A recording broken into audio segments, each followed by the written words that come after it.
Well, we are moving our focus from the battle for the states to the World Climate Change Summit. Now, leaders from across the world are in Dubai for the 28th edition of the COP Summit. Now, Prime Minister Narendra Modi is also in Dubai to attend the crucial climate summit. For the second time in 3 years, PM Modi will attend the annual climate conference today. Now, during the summit, he is slated to address the assembly, engaging in 6 bilateral meetings with key global counterparts. Additionally, PM will actively participate in 3 high-level events, co-hosting 2 alongside India. Now, his multifaceted involvement underscores India's unwavering commitment to combating climate change on a global scale. India is expected to play a global role in championing the cause of climate.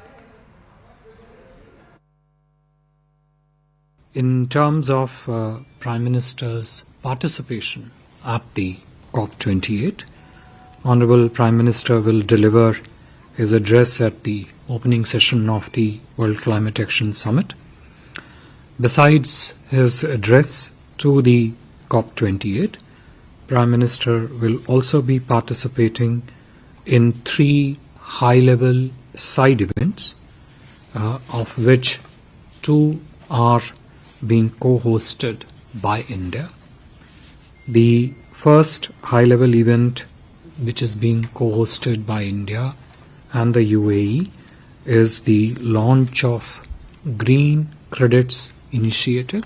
Second side event, co-hosted by India and Sweden, is the launch of Lead IT 2.0, essentially a leadership group for energy transition. India has taken a leadership role in shaping the global agenda on climate and environment, including through focusing on this issue in the 2 Voice of Global South Summit organized by India, first in January this year and most recently the one earlier this month. India's approach to climate action is deeply rooted in our civilizational ethos and is reflected foremost in our contributions and our ambitious and effective national policies, especially those which are aimed at economic development, energy, health and nutrition. We have also been pioneering and in the forefront in taking global initiatives in fighting climate change and its impacts. These initiatives include, as I just said, Well, First Post's managing editor Palki Sharma gets you this ground report from a Hindu temple near Abu Dhabi. Now, this is UAE's first Hindu temple which is being built with sandstone and marble. Now, the land for the temple was gifted by UAE government in 2015 and the foundation stone for this temple was laid by PM Modi during his UAE visit in 2018. Let's take a look.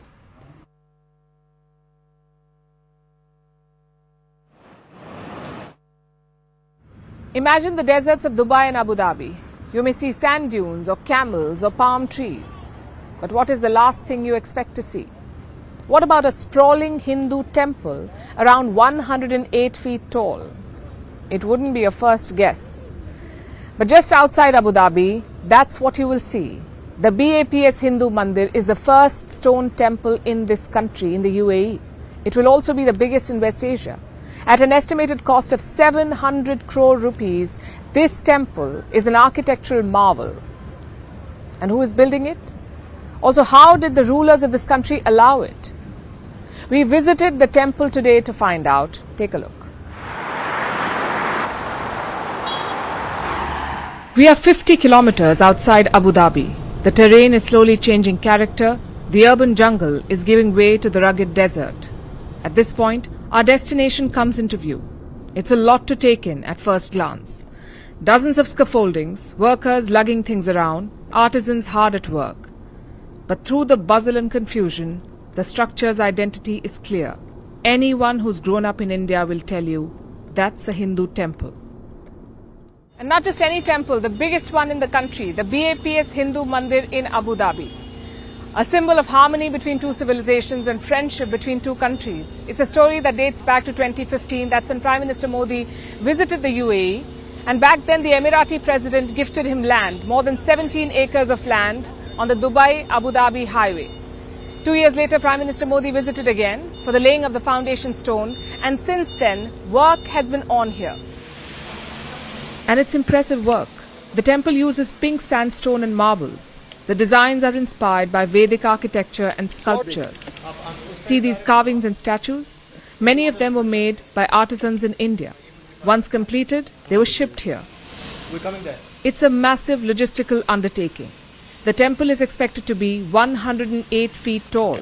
It will require around 40,000 cubic meters of marble, 180,000 cubic meters of sandstone, more than 1.8 million bricks, and of course, a lot of labor.